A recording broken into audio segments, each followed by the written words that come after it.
What's up, flowers? Kami ang Fowlers!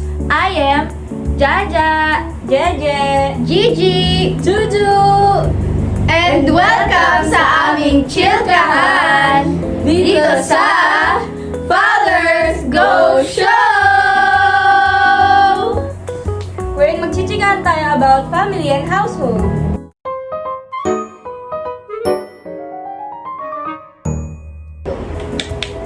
Hello. So guys, alam naman natin na tumatanda na tayo. Yes. Minsan ba, naiisip nyo na parang pumapasok ba sa mind nyo na magkaroon ng family? Oo, syempre. Oo. Kayo ba? Oo. Ako, pumapasok sa isip ko pero hindi ko napipicture yung sarili ko na magkapamilya. Actually ako din. Hindi ko napipicture yung sarili ko. Wala talaga ako napipicture in the future. Kung Pero ano na lang. Pero ako gusto ko magkano. Ako hindi. Ako hindi Ako, din. oo. Syempre, gusto rin ka ng pamilya. So it means, gusto mo magkaanak. Mga chikiting, mga mother, ganon. Mini meme. Mga momshies. Ito na ang baon sa mga chikiting. Charit. Kayo ba sa house nyo? Ano ba yung setup ng family nyo ngayon? Kung nuclear ba or extended? Oo. Like, kung nuclear yung kayo lang pamilya na father, mother, and children, tapos kung extended, yung may kasama kayong mga cousins, mga tita, mga grandparents. Magandang topic yan kasi alam niyo naman na galing tayo sa magkakaibang setup ng family. So, ano nga ibang lagay ng family niyo? Ako, sa tingin ko sa amin, extended yung sa amin. Kasi, sa house namin, we live with our uncle, with my cousins. Super close kami, actually. Kayo ba? Ako nuclear kami kasi parang wala kami kasamang cousin, tita dito sa bahay namin o kaya lolo at lola. Kaya masasabi ko na nuclear yung family namin. Ganon din, same with Joey. Nuclear din kami eh. Kasi kami lang talaga magpapamilya. Kasama ko yung mama ko, yung ate ko, pati yung father ko din. Ikaw, Je. Ako, masabing extended family ako kasi kasama ko naman yung tita ko kahit tatlo lang kami sa bahay. So, siguro, si mama ako, si tita. So, considered as extended family na siguro yun. Pati may kasama ka rin pinsan, di ba? Sa bahay. Minsan. Tapos minsan Minsan tumitira sila dito. Minsan. Kami doon na talaga sila nakatira. Kaya tayo talaga extended. Nuclear. Nuclear. Sabog. Uy, hindi. Nuclear ba pala? Ibang nuclear pala. Mali. So, since our topic is all about family and household, let's start with our family muna. So, pag-usapan muna natin yung pamilya natin. So, ano bang Sensitive. yes, this is a very sensitive topic. Pero at the same time, interesting, di ba? So, kayo, ano bang setup nyo sa family nyo? Kayo muna, ikaw. Ayun nga, kami lang sa bahay namin. Kasi tatlo lang kami sa bahay, yung mama ko, pati yung ate ko, pati minsan naawi rin yung father ko. Ayun. Kami lang talagang papamilya, wala kaming mga kasamang relatives sa bahay. Pero may kalapit naman kaming relatives. Nasa same village din. Pero hindi kayo same ng bahay. Oo, hindi doon sila nakatira. Pero kung ikaw yung tatanungin, anong mas gusto mo? May kasama or wala? Ba? Sa akin, Like, contented ka ba na nuclear na lang kayo nuclear yung family? oo. Kasi parang feeling ko, pag may kasamang mga relatives, syempre, sa pamilya nyo may mga away, ganun, may mga hindi pagkakasunduan. Syempre nakakahiya, pati minsan nakakahiyang gumalaw rin, hindi ka free gumalaw. Pati wala ring privacy yung family nyo. Kayo? Ako. Ikaw? Yun nga, katulad ng sinabi ko kanina, extended yung family namin. Yung mom ko kasi, sa ibang bansa siya. Tapos, yung bahay na tinitirhan namin, hindi siya sa amin. Sa ano yun? Sa tita namin yun. Tapos, andun din nakatira yung mga pinsan ko. Yung mga mami din nila, yung parents din nila nasa ibang bansa. So like, parang bahay namin yun. Like, magkakasama kami, provided ng tita namin. So ayun, kakasama kami. Masaya naman siya actually. Parang, mayroon kang malaking family. Tapos, nakakausap mo yung mga pinsan mo. Yung mga pinsan ko, nakakausap ko sila sa mga problems ko. Papatulong ako sa kanila, kunwari sa mga subject, gano'n. Kasi magkaka-age lang kami. Magkaka-age lang kami. Pati magkaka-vibes. Oo, magkaka-vibes kami. Siyempre, minsan may minsan may misunderstandings, pero ayun, masaya siya. Ikaw, Joby. Ako, contented na ako dun sa nuclear. Kasi ayoko ng may nangingialam sa buhay namin. Parang, Grabe naman yun eh. oo, diba? Parang, pag may kasama ka kasi iba, parang papakilaman bawat desisyon niyo sa buhay eh. Kasi Ganun, kung diba? family nyo lang dapat. Family lang. yung Dapat priority. kami lang. Amin to eh. Oo, isa din yan sa mga Ganun. problems ko actually. Kaya, yun, mas okay sa akin na nuclear lang yung sa family. Ikaw ba? Ako, as someone na galing sa extended family, similar lang kami ni JD. So, yung bahay namin, hindi ito sa amin. Parang, kami lang yung nakikitira kasi sa tita ko talaga to.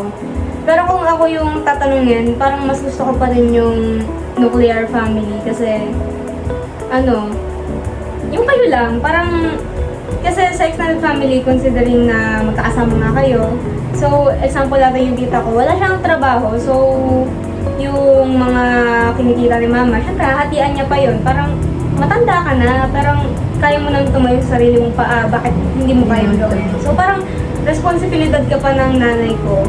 Meron, she helped me rin. Parang, ang May unfair naman. responsibility. Oo, may responsibility rin yung nanay ko. And, ikaw, kaya mo namang, parang fully capable ka namang gumalaw. So, parang kaya mo nang mabuhay mag-isa. So, if kaya mo, hindi mo ginagawa. So, parang ganun. So it means gusto mo nuclear Nuclear family. kaya. Oo. So lahat pala tayo, clear ang gusto. Clear. Kasi, pangit nga naman kasi na may kasama kang relatives, family niyo yun. May sarili silang family. So, bakit hindi sila yung humiwalay? Oo. Or what? Though minsan, masaya naman kasi marami kayo pag may okasyon, di ba? Masaya kasi yung nafe-feel magulo eh. Nafe-feel mo yung spirit Oo. talaga ng holidays kapag madaming tao. Minsan- Yun yung advantage niya. Minsan depende sa event yung Oo, sa Di ba? event. Baka minsan pinag-aagawan pa ng lupa. Oo, yun nga. Sinong titira sa bahay na to? Ganon. Minsan mapupunta dun eh. Sabihin, ako kasi, matanda ako, dapat akin yan eh. Oo, di ba? Pero alam nyo, maganda din na yung sarili nyong family may sariling bahay. Para I agree. Diba? Sa inyo, diba? Hindi na kayo Oo, i-share. hindi. Sa amin kasi hindi. Wala kaming house talaga. Nire-rent lang namin. Pero, syempre, gusto rin namin magkaroon ng sarili In the bahay. future, malay mo, In the di ba? future. So, nabanggit na nga natin na may mga magulang tayo nasa ibang bansa, may iba na single parent, di ba yung mama mo? Yes. Oh, yun. Kasi, in this contemporary world, may types rin ng family. May tinatawag na transnational, pati single parent, at reconstituted. Reconstituted. Oo, yun. Perfect. Ang transnational, syempre, may nasa ibang bansa kang pamilya. Like, sa amin ni JD. Dahil Papa mo, di ba? Oo, Yung mama mo. mama mo. Doon sila nagtatrabaho, pero umuwi din naman. Single parent, ayun, single parent, wala nang partner, sila na lang yung nagbubuhay sa pamilya nila. Parang yung nanay ko. Nanay mo. Independent na. Dependent. Reconstituted, yung may mga pamilya sa labas, ganun. Pero, kung kayo, may iba pa ba kayong, kakilala na ganun yung setup ng family nila? Sa single parent, parang all throughout my life, marami ako naging kaklase na may mga single parent din. Minsan wala silang tatay, minsan walang nanay. Or minsan pa nga, mga nakatira sila sa lolo-lola nila. Pero mga under different circumstances naman. So, marami naman akong kalala. Pero, ayun. Ako rin pala, may kakilala rin akong single parent. Yung ano ko, pinsan ko. Kasi ano siya, yung tatay ng anak niya, iniwan sila. So, siya na lang bubuhay sa sa mga anak niya. Ayun, pati yung mama niya nasa ibang bansa, which is transnational yun, Hindi yung ko example magets na yun. talaga yung mga yung mga, parang nakakaawa lang yung mga iniiwan ng partners nila. Yes. Ganun. Tapos may anak sila. Parang ang unfair lang na ikaw bubuhay mag-isa ng anak nyo. Eh, responsibility nyo yung dalawa. Oo. Kailangan kayong dalawa yung papasan dun eh. Hindi yung isang tao lang. Diba? Ang super unfair. Dapat hindi gumagawa ng anak kung ano, Hindi naman kung nila pa ready. kaya. Oo, kung hindi pa, kung wala pa sa capabilities mo na gumawa ng anak or like mag-provide sa kanila. Wait lang. Pati ang unfair din, kasi karamihan nun, mga babae. Oo. Like, Sila yung naiiwan eh, oo. di ba? Sila na ngayon Yung- buntis. Sila pa yung Oo, yung habang buhay na magtataguyod sa mga anak nila. Tapos yung mga lalaki, pwede nilang takasan kasi yun eh. Oo, yung mga babae, wala Oo, silang yung- choice eh. Walang choice.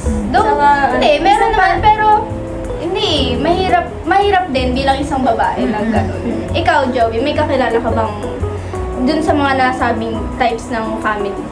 Actually, kami, reconstituted.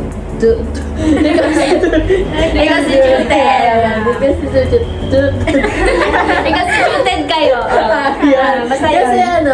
yung tatay ko kasi, may anak siya sa labas. Pero, ewan ko kung ma-consider siyang ganun kasi parang di naman siya nagpro-provide ng financial Ay. sa kabila. Pogi mo. Kahit sila sa amin. Mali yung father! Basta, ayun lang. Siya lang yung nakilala ko ganun. Father is not father. Tama. Alam nyo, parang siguro sa mga tatay, parang ang lakas ng loob nilang magkaroon ng anak sa labas. Tapos, siguro, kung, sabihin na natin na ikaw yung nauna, ikaw yung naunang anak. Tapos iniwan ka niya. Sumama siya sa ibang babae, tapos nagkaroon sila ng pamilya. Eh, happy family sila. Parang akapal naman ata ng mukha mong magpakatatay sa iba. Pero ikaw, Naiiwan. sa'yo, hindi ka niya kayang Sa'yo. panindigan. Parang, Anak ka rin naman. Oo, parang, Not fair. ano bang kulang pa sa akin? Parang bata lang naman ako, pero kaya mo kong iwan ng ganun. Sa'yo. Eh, ayun na nga. May naisip pa ako eh. Ano ko rin to? Pinsan ko rin to. Kasi yung mga buhay nila ang gugulo eh. Ano to? Adadawa? Kapatid to nung ako din meron. Kapatid to nung babae na iniwan ng asawa. Wow. Actually, Sibling ghost. tatlo yung naging asawa niya. Uy! Ang ganda! Hindi, wait lang. Yung una, yung isang babae, yung single mom. Tatlo asawa niya. Tatlo rin yung anak. Tigi isa. Tapos lahat siya iniwan. Oh. Ganon. Pero ito na nga, yung isa naman na pinsan ko na lalaki, tatlo rin yung asawa. Ay, grabe naman. Tatlo rin. The blood. Ayun. Kapatid to nung girl na pinsan ko. Magulo talaga buhay nila. Tatlo rin silang asawa at anak. Ay, oo. Magkakaiba din yung nanay. Tapos ayun. Nasaan niya? Wala. Ang kasama niya lang ngayon yung last na Anak. anak. Pinakabunso? Oo, yung bunso. Yung bunso ka talaga sinamahan. Tapos ayun, so yung isa, yung panganay, babae, hindi na rin siya sinusuportahan. Pero yung gitna kasi, ayun yung malapit sa amin. Yung malapit sa bahay namin. Ayun yung kasama na lang yung lola niya. Yun yung tita ko. Ayun, tas ayun lang. Bakit ganun? Uy, ako Bakit din. ganun? Meron ako. Alam nyo. Mga tatay, Nagulat ako. Actually, recently ko lang to nalaman talaga. Siguro, 2022 ata. Namatay kasi yung lola ko noon. Lola ko. Tapos parang nashock ako. Ang dami ko nalaman talaga sa burol ng lola ko. meron, yung lolo ko pala, napatay na, yung kapatid ng lola ko, may anak sa labas. May anak sa labas. Eh, etong sa father side ko to silang magkakapatid sa father side ko. Ilan sila? 5 ata sila or 6. Tapos, may hindi sila alam na meron palang anak sa labas yung tatay nila. Parang ka-age lang ata ng tatay ko. Yung tatay ko, pangalawa sa bunso. Parang magka-age sila. Tapos, nalaman lang nila na may anak sa labas, yung tatay nila, nung matanda na sila. I think 2020, ganun. 2019. Ilang taon na sila nun? Matanda na, te. Parang 7 Sunday. 2019 to 2020 nila nalaman ata yung na may kapatid sila sa labas. Ito pa yung masama. Alam ng lola ko yung namatay, na meron silang kapatid sa labas. Pero hindi niya sinabi sa mga, sa mga apo. Ano ba tawag doon? Basta sa mga daddy ko, ganun, sa mga anak ng kapatid niya. Kasi parang, ewan ko, ang reason niya ata, parang protect yung yung peace nila, ganun. Pero, like, right naman ata nila malaman yun na may anak sila sa Ang labas. selfish ng act na gano'n. Oo, tapos ito pa yung masama na ginawa ng lola ko. Parang, etong anak sa labas, nagpo-provide siya. Kanino? Yung lola ko, nagpo-provide siya dun sa anak sa labas. Tapos, etong lola ko, nung parang namatay yung both parents ng daddy ko, hindi niya pinapansin yung mga daddy, yung sa side ng daddy ko, yung ng kapatid niya. Hindi siya nagpo-provide. Although nagpo-provide siya, like nagbibigay siya, ganun. Pero hindi yung not as much na binibigay niya dun sa anak sa labas. Although naiintindihan ko kasi hindi nga naman kasi fair. Kasi anak ka sa labas as hindi ka pinoprovidean tapos namatay yung yung daddy mo, stepdad mo. Pero ang unfair talaga ng lola ko sa part na yun na meron ka palang kapatid sa labas. Ano yung feeling mo nun, di ba? Kung ikaw yung ikaw yung totoong anak, tapos malalaman mo may kapatid ka pala sa labas. Tapos parang mas nilulook out pa ng lola mo yung batang yun kesa sa'yo. Kumbaga, ang nabibigay lang sa'yo, bare minimum. Pero yung sa batang yun, parang much more than the bare Oo, minimum. alam mo, sobrang well off niya. Sobra. Kaya nga binabackstab nila yun. Uy, mamaya! Ano ba rin Joke lang. Ayun lang. So, pero maiba tayo. Since we all know naman na, ayun nga, yung mga marriages, hindi siya nag-go as planned. So, Yung katulad nung kanina. ayan, lahat. Lahat actually. Wala nang masaya Parang puro dark side lang tayo dito. Parang, hindi naman natin maiwasan yung conflict. Yun nga, hindi mo nga malalaman na may kapatid ka pala sa labas. Secret. Yeah. And worst possible scenario, siguro if malaman mo na may kapatid ka pala sa labas, syempre pwede siyang mag-lead to divorce. Pero, or annulment, or legal separation. So, Pero kasi valid naman kasi kung manghihingi ka ng divorce, di ba? Oo. Magkakaroon ka ng anak sa labas. Tsaka contentment lang yun. Pero we all know naman na may mga tao talaga na merong divorced parents, may mga legally separated parents, may mga annulment na naganap. So, minsan napapaisip ba kayo kung anong feeling ng nasa ganung situation? Like, ano yung mafe-feel nyo kung kayo yung nandun? Ano yung Ano yun? As a child or as a parent? Siguro, As a child. let's start with muna as a child. Kasi syempre ikaw yung tatanungin. So, ikaw. Ako, yung mga nakikita ko sa mga TV, internet, gano'n, yung kapag okasyon or pag birthday mo, kailangan mong mamili kung saan. Parang ang hirap. Ang hirap. Kasi parehas mo silang mahal, oo. Pero bakit kailangan mong pumili? Ayun, ang hirap talaga. Pati, naghihiwalay. pag family day, kulang kayo. Saka, considering na bata ka pa lang, no, parang wala ka pang muwang nun, hindi mo pa, parang nahihirapan ka lang. Na-force yung idea Oo, sa'yo. oo. Pati hindi mo ma-experience yung pagkakaroon ng buong family. Yung kunyari, may tatay ka, may nanay ka, may kulang eh. Tapos wala bang family picture? Oo, yung ewan ko na-experience niya, pero yung nangihingi sila sa school ng cut-out ng mga picture ng tatay mo. Pero wala kang mabigyan. Yung family tree talaga. Talaga, kaya sabihin mo, walang nahanap, pero wala talaga, kasi walang hahanapin eh. Masakit. Parang, Masakit lang. as a child, parang, ang hirap tanggapin ng ganun eh, diba? Kasi bata ka pa lang, tapos dadanasin mo na yung ganun. Paano ba kaya kapag tumanda ka na, ganun, di ba? Pati minsan, nakaka-affect rin sa mga future decisions mo. Like, kung sa Parang future, magkakaroon na ng overthink ka eh. What if ako din maganyan? Oo, Tapos ganun. hindi Like, mo gagana. like, kung gusto ko bang magkaroon ng pamilya kasi baka lakohin lang din ako. Oo, may trust issues eh. Kung sa akin, as a child, based sa experience ko, hindi naman divorced or annulled yung parents ko, pero separated sila. Sabihin ko na yun, separated sila. Legally separated. Hindi nga ganun eh. Separated lang, pero hindi lang sila. legal. Ganun. Ganun. Ayun. Ay, ganyan. Legally separated sila. Tapos, ewan ko, as a child, alam mo yung mag-start off yung family mo na maganda. Tapos biglang, as a child na wala ka pang alam, tapos makikita mo yung parents mo, yung family mo, slowly falling apart. Nawi-witness. Oo, na-witness ko. Same. Sobrang sakit. Tapos makikita mo yung mami mo umaalis ng bahay, yung daddy ko hindi umuuwi.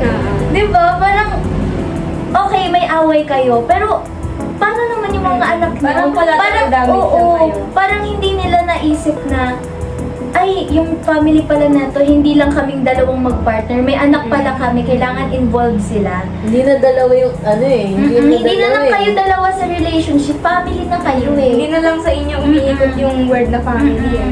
Ayun, parang ang hirap as a bata kasi parang na-force yung utak mo na i-accept na lang kasi wala kang magagawa eh. 'Di ba? Ayun. Ano pang tanong natin? Ano bang tanong? Ano bang tanong? Yung kanina, di ba, as a child, paano kapag tayo naman... As a parent, tayo as a naman, parent, yung ganun. Anong pakiramdam ikaw? Anong pakiramdam mo? Ako, kung as a parent, kung maghihiwalay, since hindi ko nga kasi ma-imagine yung sarili ko na may pamilya. Pero kung magkakaroon ako ng pamilya in the future, since hindi naman natin masasabi, syempre, ayoko naman nung maghihiwalay since ayoko iparamdam sa magiging anak ko yung dinanas ko noon. Parang, ayoko iparamdam sa kanya na ako lang yung ako lang yung magulang mo. So, huwag mo na isipin yung isa mong magulang. So, kasi ako yung nandito eh. Parang ayoko iparamdam sa kanya yung ganun. Kasi syempre, dalawa nga kayo. So, gusto ko yung masaya siya na hindi niya mafe-feel yung ganung Saka kung may away kami, ayoko yung pinapakita sa kanya, yung ganun. Pero what if, what if, parang maghiwalay na kayo, anong pipiliin mo? Annulment or... kasi kunwari, madaming circumstances eh. What if nag-cheat yung partner mo? Or abusive na masyado? Anong pipiliin mo doon? Kung ako tatanungin, siguro, syempre divorce. Kasi syempre kung wala na, kahit naman hindi, kahit naman hindi abusive, yung mga negative kung na-fell out of love kayo, tapos hindi na talaga ma-work out, mas okay na mag-divorce na lang kayo. Kasi ipilit pa. Oo, kasi mas masasaktan lang kayo sa kayong mga anak niyo. Kasi meron talagang family na meron talagang mga family na yung dalawang partners kahit hindi na nila mahal yung isa't isa, Oo. nag-i-stay sila Para sa mga bata. for the sake which is maganda rin naman. okay rin naman eh. Oo, Pero para sa mga bata kasi, makikita mo na yung Makikita nila, mararamdaman nila yun. Oo, makikita nila na yung parents niya mag-separate yung kwarto, hindi hindi na normal Oo, na hindi nang typical, mag-asawa. oo, hindi typical husband and wife. Oo. Ikukwento mo sa iba, yung tatay ko kasi nanay ko, magkahiwalay sila ng kwarto. Parang hindi sila affectionate sa isa't isa. Siyempre, iba yung makikita niya sa pamilya ng iba kaysa sa pamilya niya. Kung ganun, wag na nating ipilit pa. Kasi, hindi lang ikaw yung mahihirapan, yung mga anak mo lang. Pero yung case na ganun, dapat hinahandle yun privately. Tsaka, hindi yung papakita mo sa mga anak mo na nag-aaway kayo, nagkakaroon kayo ng conflict. Parang, hindi pa ready yung utak ng mga bata eh. Kayo kaya niyong i-handle yan. But tayo, matatanda na nga sila, tapos parang nasasaktan na sila eh. Paano pa kaya yung mga bata na wala silang idea, di ba? Ikaw, anong sabihin mo? As a Ako, parent. As a parent, hindi ko rin masabi kasi kung para sa anak, hindi, Ang hirap kasi din po. Kung para sa anak eh. Ang hirap eh, pero mahirap din maging selfish kasi. Minsan, para sa anak, gusto mong mag-sacrifice, pero minsan gusto mo rin, alam mo yun, pahalagahan yung sarili mo na tama na to. Ako naman muna. Yung ganun. Tama. Kaya yan yung yan yung mga kailangan tinatandaan natin before marriage. Kasi kapag yung marriage kasi tinatali ka kaagad eh. Parang, wala na, dun ka na eh. Ano ka na, Dun ka no turning back na. Oo, kaya kung pipili ka talaga ng partner mo, dapat talaga choose wisely. Sigurado. Oo, Kasi yung sigurado ka. Kung bubuo ka ng family, ayun, family. Yan, kung bubuo ka ng family, dapat sigurado ka na. Kasi, hindi ikaw yung mahihirapan sa future, hindi lang ikaw eh, pati yung mga magiging anak mo eh. Pero ikaw, anong mas pipiliin mo? Divorce or annulment? Ako? Kayo muna. Ano Ako sa'yo? same kami ni Jeje, divorce. Parang, kasi, para kapag ayaw mo na talaga, wala na. Wala nang Zero, tayo, diba? wala nang masusumbat sa'yo. Tsaka, kasi dapat nga pinapatupad na yun dito sa Philippines. Oo, diba? isa pa yung issue na yan, actually. Ako, maganda rin naman kasi yung annulment, pero problem din naman kasi yun sa Philippines. Kasi wala talagang divorce dito eh. Ang only choice lang talaga ng mga tao is annulment. Tsaka, siya? For conveniency. Pero ang annulment kasi mahal din siya, saka mahabang proseso lang. Kaya yung iba, hindi na afford yung annulment, kaya nagsa-separate na lang sila. As in, kahit Wala kasal na. kayo, hindi siya matatawag na legal separation. Separation lang. Kasal pa din kayo, Oo. pero maghiwalay na kayo, ganun. Parang choice mo na kung magsusustento ka o hindi. So, yun na nga. Napag-usapan na natin yung yung mga ganyan na marriage na divorce. So, para sa inyo, ano bang mga may advice nyo sa Advice. Kasi alam naman natin, marriage, big deal eh.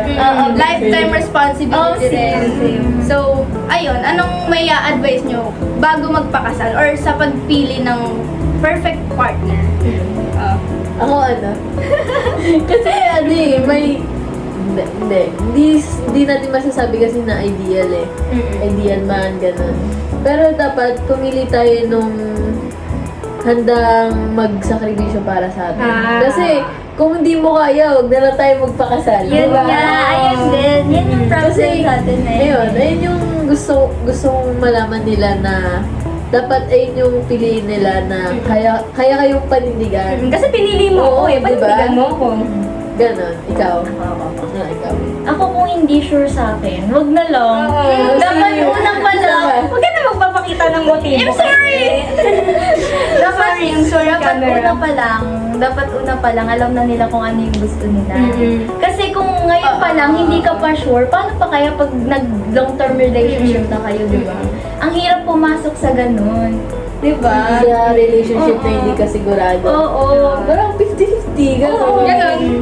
Kasi kung gusto mo talaga, willing kang i-pursue eh. Tsaka gagawin mo lahat. Sige, kung sa taong gusto nyo, papayag ba kayo na gaganyan-ganyan ninyo lang? Di ba? Hindi. Kung gustong-gusto mo talaga, ipipilit mo yan. I-work out mo yan. Kahit di pwede eh, di ba? Kasi gusto ng tao. Gagawa ka ng paraan para doon, di ba? Ikaw? Ako, same lang naman. Mami, kung in terms of pagpili ng partner, mas okay pa rin yung nag-date kayo for a long time. Kahit nasabihin yung 6 years kayo nag-date, 6 years yung kinilala yung isa't isa. Kaya nga meron tayong getting to know each other stage, may mga talking stage. Doon mo kasi makikita yung true personality ng isang tao. Kaya nga sinasabi Kapag nila. tumagal, di ba? Oo. Kaya sinasabi nila, if may manliligaw sa'yo, ipakita mo yung worst side mo bago yung best side. Kasi if nagstay sila sa worst side mo, Mag-stay Oo. sila. Deserve sila yung best side. kung ipapakita mo kasi yung best mo, syempre, yun lang yung makikita nila sa'yo. Paano pag nakita nila yung worst mo? So, wala na. Hindi mo siya masyadong nakilala, di ka niya masyadong nakilala. Hindi siya mag-work. Para lang kayong nagkaganon. Oo. Basta yun. Ikaw. Ganun din kay Jeje, yung getting to know muna. Like, Wag muna yung... 4 years? Wag muna nagmamadali. Huwag mo mamadali kasi Pati huwag kayong dadating naman yan. Dadating. Huwag kayong sabihin nyo, gusto ko na, ikaw na. Sige na, yan na. Kayo na. Dadating yan eh. Tayo Yung na. perfect Ngayon eh. na. Malalaman mo Oo, naman yan. malalaman mo na siya na talaga. Pati yun nga, kailangan mo munang Yabang kasi. kailangan mo munang kilalanin ng habang panahon kasi kahit kahit sabihin, kunyari 3 months, hindi pa yun lahat na siya eh. Yung siya na siya. Ganon. Hindi pa Kilalanin mo enough time. yung buong buo. Mm. Pati, ayun, naniniwala kasi ako sa date to marry. True. Maganda din naman kasi yung ganyang mindset, diba? Kasi, Bakit bakit ka mag-i-start ng Oo. relationship kung hindi mo na nakikita yung sarili mo na pinapakasalan yung Pero tao? pero may nabasa ako kasi sa internet. Siya, parang 2 weeks pa lang, sinagot niya na yung boy, pero abang sila, parang dun Dun na nila nililigawan. Oo, ganun.